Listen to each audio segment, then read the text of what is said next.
नाशिक महानगरपालिका निवडणुकीच्या पार्श्वभूमीवर शहरात आज मतदान प्रक्रिया पार पडली।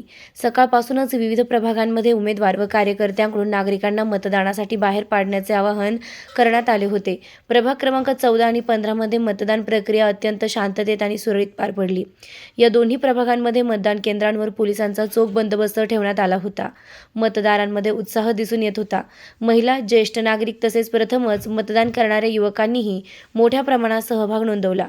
दरम्यान सिडको परिसरात दुपारच्या सुमारास काही कारणावरून तणावाचं वातावरण निर्माण झाल्याची माहिती मिळाली। काही ठिकाणी शाब्दिक वाद झाले असून वातावरण बिघडण्याची शक्यता निर्माण झाली होती। मात्र तात्काळ पोलिसांनी घटनास्थळी धाव घेत परिस्थिती नियंत्रणात आणली आणि शांतता प्रस्थापित केली।